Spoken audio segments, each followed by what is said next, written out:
고난, 죽음, 부활에 대해서 제자들에게 아주 조금씩 교육을 시켰습니다. 제자들이 받을 충격을 배려한 것 같습니다. 교육을 받은 제자들이 조금씩 변해가기 시작을 했습니다. 마태복음 16장 16절에 보니까 베드로는 이렇게 고백합니다. 시몬 베드로가 대답하여 가로되 주는 그리스도시요 살아계신 하나님의 아들이시니이다. 대단한 고백입니다. 예수 그리스도를 가장 명료하게 묘사한 고백입니다. 여러분에게 예수님은 어떤 분이십니까? 라고 질문을 했을 때 사도 베드로와 같은 고백을 할 수가 있을까? 그리고 성경적으로 예수님에 대해서 가장 분명한 고백을 했던 신약시대 최초의 인물이 베드로입니다. 예수님의 고난이 제자들 눈앞에 닥쳐왔습니다. 그때 베드로는 사람들이 모두 예수 그리스도를 버릴지라도 나는 예수님을 버리지 않겠다고 다짐했습니다. 거짓말이 아닐 겁니다. 아마 베드로가 예수님을 따라다니면서 스승에 대한 최소한의 도리의 고백일 수가 있습니다. 그것이 그 당시에 베드로의 마음일 수 있다. 그런데 예수님의 견해는 달랐다는 거예요. 이것이 문제입니다. 완전히 달랐습니다. 닭이 2번 울기 전에 너는 3번 부인한다라고 예수님이 말씀했기 때문입니다. 그 이야기를 들은 제자들이 또 어떻게 반응을 하냐면 동시에 제자들이 이렇게 얘기하는 거예요. 우리는 죽을지언정 절대로 예수님을 부인하지 않겠다고 또 한 번 다짐합니다. 예수님의 예언대로 베드로는 정확하게 3번 부인했습니다. 그리고 제자들은 흩어졌습니다. 예수님의 부활을 목격한 사람들이 빈 무덤을 보고 베드로 제자들에게 찾아와서 그 사실을 이야기했습니다. 정말 예수님이 부활하셨다. 그때 베드로의 반응입니다. 제자들의 반응입니다. 누가복음 24장 11절에 보면 사도들은 저희 말이 허탄한 듯이 배어 믿지 아니하니 그랬습니다. 참 희한합니다. 예수님이 직접 불렀던 제자들입니다. 육신을 입은 예수님에게 직접 고난과 죽음과 부활에 대해서 들었던 사람들입니다. 예수님의 십자가의 죽음과 부활을 목격했던 사람들입니다. 그런데 믿지 않는 거예요. 그 당시 제자들도 직접 배운 제자들도 예수님을 믿지 않았는데 미국의 복음주의 바나그룹에서 1,005명을 대상으로 설문조사를 했습니다. 67%가 이 부활절은 종교의식, 종교절기라고 생각을 했습니다. 안 믿는 거예요. 육체적 부활을 믿지 않는 거죠. 이 신약시대의 사두개인도 육체적 예수 그리스도의 부활을 믿지 않았습니다. 고린도 교회가 얼마나 골치가 아픈 교회입니다. 그 고린도 교회 성도 가운데서도 예수님의 육체적 부활을 믿지 않는다는 사실에 대해서 바울이 신랄하게 비판을 한 적이 있습니다. 안 믿는 거예요. 교회를 다니는데. 사도행전 4장 12절입니다.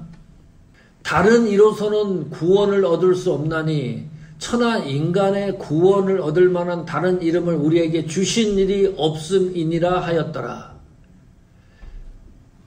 베드로가 변해도 완전히 변해 있습니다. 도무지 이해가 안 가는 거예요. 직접 예수님한테 배우고 따라다니면서 예수님의 음성을 듣고 그 사건 현장을 목격하고 그래도 예수님을 믿지 않고 제자들이 흩어지고 베드로는 고기 잡으러 다시 옛날 직업으로 떠나고 이런 일련의 상황인데 어떻게 4장 12절처럼 베드로가 이렇게 이야기할 수가 있는가? 다른 사람으로 구원 얻을 수 없다. 예수 그리스도로 인해서만 구원을 받을 수가 있다. 이 세상에 구원받을 다른 이름을 우리에게 주신 일이 없다라고 어떻게 이렇게 증언할 수가 있는가? 변했다는 거예요. 완전히 변했다는 거예요. 조금 변한 게 아니고 이거는요, 천지가 개벽할 정도로 변해 있는 베드로의 모습을 목격할 수가 있습니다. 왜 그랬을까요? 베드로가 변한 이유가 뭘까? 두 가지 이유가 있습니다. 하나는 부활하신 주님이 베드로를 직접 찾아왔기 때문입니다. 그 부활을 확인시켜 주었기 때문입니다. 고기잡이하던 베드로가 고기를 못 잡습니다. 예수님이다 이 소리를 듣고 얼마나 다급했으면 물속으로 빠져듭니까? 고기를 잡아서 육지로 옵니다. 예수님이 생선을 굽고 베드로를 기다리고 있어요. 예수님이 베드로에게 묻습니다. 너 정말 나 사랑하느냐? 얼마만큼 사랑하느냐? 질문을 계속 던지는 거예요. 베드로가 변한 이유는 예수님이 베드로를 찾아오셨기 때문입니다. 예수 그리스도가 부활의 모습으로 성도들을 찾아왔기 때문에 우리가 그 부활의 예수 그리스도를 신앙으로 고백하고 있다는 증거입니다. 두 번째는 성령 충만입니다. 사도행전 4장 8절에 보면 이에 베드로가 성령이 충만하여 가로되 백성의 관원과 장로들아 그랬습니다. 여기 자세히 보면 성령이 충만했다. 이 충만이라는 말은 보자기로 완전히 씌운 상태를 말합니다. 하나의 어떤 공간도 없는 걸 말합니다. 그러니까 베드로는 성령에 의해서 생각하고 성령에 의해서 판단하고 성경에 의해서 결론을 맺고 성령에 의해서 말씀을 증거하게 됐다는 표현입니다. 다시 말하면 성령 충만하지 않으면 부활하신 예수님을 고백할 수가 없다, 우리가. 그러면 목사님, 저는 지금 그 부활의 예수 그리스도를 믿고 고백하고 있습니다. 이렇게 신앙과 믿음을 고백하는 사람들은 두 가지 의미가 있는 겁니다. 그것은 예수 그리스도가 나의 구속을 위해서 분명하고 확실하게 찾아오셨다는 확신이 있는 사람들입니다. 두 번째는 성령의 충만함을 내가 받고 있다는 사실입니다. 이 두 가지가 결합이 안 되면 인간은 절대적으로 인간의 의지적으로 부활을 믿을 수가 없다. 성도 여러분, 믿지 못하는 것을 믿게 하는 주어는 내가 아닙니다. 예수 그리스도입니다. 신앙의 주어는 그리스도입니다.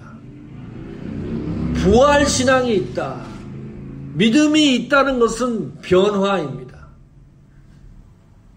신앙과 믿음은 확신이 아닙니다. 신뢰가 아닙니다. 변화입니다. 부활의 예수 그리스도를 믿는 사람이라고 한다면 분명한 변화가 있는 거예요. 어느 정도의 변화냐? 베드로와 같은 변화입니다. 주님이 변화를 일으킨 능력으로 성도는 이 세상을 위로받고 넉넉히 이겨나가는 힘이 되는 은혜가 있습니다. 이 부활의 신앙에 다시 한번 저희 믿음과 우리의 충성과 헌신을 생각해보는 은혜가 넘치기를 축원합니다.